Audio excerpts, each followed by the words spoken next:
Oke, assalamualaikum warahmatullahi wabarakatuh. Pertemuan kali ini kita akan membahas tentang dasar-dasar testing. Apa saja dasar-dasar testing tersebut, kemudian apa yang menjadi prinsip-prinsipnya ya dalam sebuah testing system. Objektivitas testing. Secara umum, objek testing adalah melakukan validasi, verifikasi, dan deteksi error untuk menemukan masalah, dan tujuan dari penemuan ini adalah melakukan pembenahan. Jadi, testing itu dilakukan untuk melakukan validasi, verifikasi. Yang paling penting adalah deteksi error. Kemudian setelah masalahnya ditemukan, kita melakukan pembenahan. Bagian dari objek testing banyak ya. Yang pertama, meningkatkan kepercayaan sistem untuk dapat digunakan dengan tingkat resiko yang dapat diterima oleh user nantinya. Kemudian menyediakan informasi sehingga dapat mencegah sebuah terulangnya kesalahan atau terulangnya error yang pernah terjadi. Kemudian membantu informasi untuk mendeteksi error secara dini, mencegah error. Yang pasti intinya adalah mengetahui kelemahan-kelemahan dari sebuah sistem yang kita buat, sehingga kita dapat melakukan suatu perbaikan-perbaikan dalam pelaksanaan sistem, sehingga sistem yang kita hasilkan dapat menjadi sebuah sistem yang baik, minimal baik dulu ya. Kalau sempurna itu mungkin tidak mungkin ya, mungkin akan melakukan perbaikan-perbaikan ke depannya ya. Prinsip-prinsip dasar testing itu terdapat 6 buah ya. Yang pertama, testing yang komplit itu tidak mungkin ya. Kemudian testing merupakan pekerjaan yang kreatif dan sulit. Kemudian alasan yang penting yang adanya testing adalah mencegah terjadinya error. Testing pada berbasis risiko, testing harus direncanakan, kemudian testing membutuhkan independensi atau defensial atau kebebasan dalam melakukan testing. Kita bahas satu persatu dari prinsip-prinsip testing ini. Yang pertama adalah testing yang komplit itu tidak mungkin ya. Testing yang secara menyeluruh dari sebuah sistem secara keseluruhan atau lagi kombinasi test case-nya yang amat besar itu akan menyebabkan sebuah testing yang komplit secara keseluruhan tidak mungkin. Sebuah sistem yang sekarang beredar aja, misalkan Office atau Windows itu mempunyai kesalahan-kesalahan atau mempunyai kelemahan-kelemahan, bug-bug ya. Nah, itulah tugas para tester tersebut ya. Jadi dia mencari sebuah kelemahan-kelemahan atau dari sebuah sistem yang ada, kemudian dia memberikan sebuah masukan-masukan. Jadi seperti itu. Kemungkinan yang terjadi meliputi pertimbangan-pertimbangan yang perlu dipertimbangkan oleh tester adalah domain yang masukkan, kemudian kompleksitas, kemudian jalur sebuah program.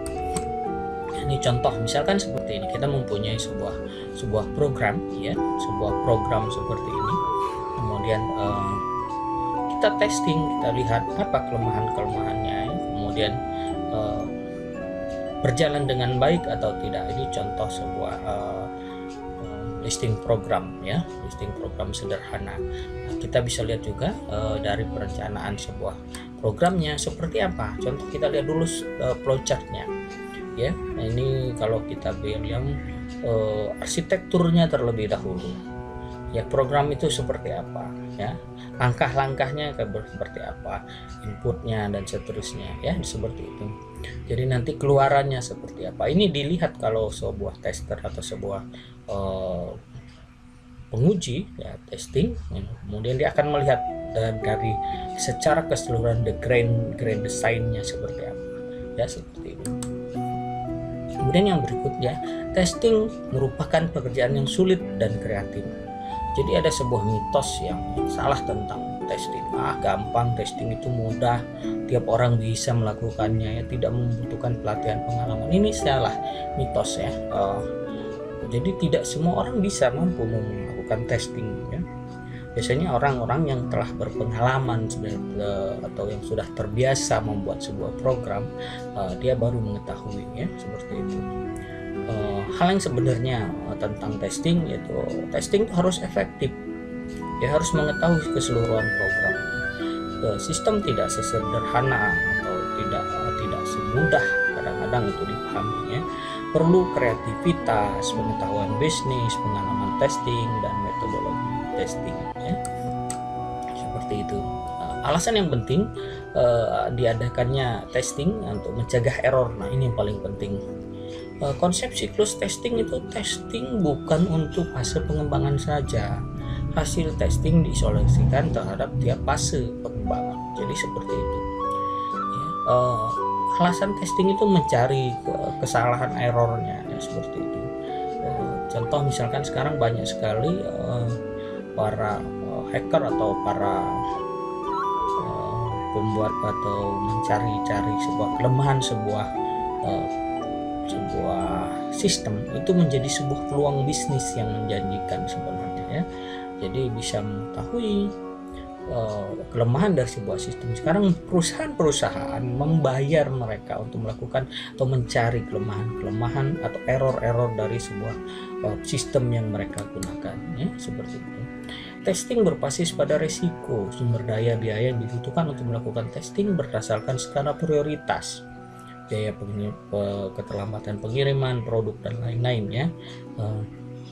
Seperti itu. Jadi testing itu sebenarnya memerlukan biaya ya. Perusahaan-perusahaan besar atau apa seperti yang saya katakan tadi, mereka memerlukan sebuah para analisis sistem ya, kemudian mencari sebuah kelemahan-kelemahan dari program mereka atau sistem mereka, mencegah keluarnya biaya yang lebih besar ya, seperti itu.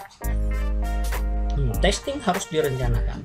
Jadi testing tersebut tidak hanya langsung testing saja. Ini harus direncanakan terstruktur.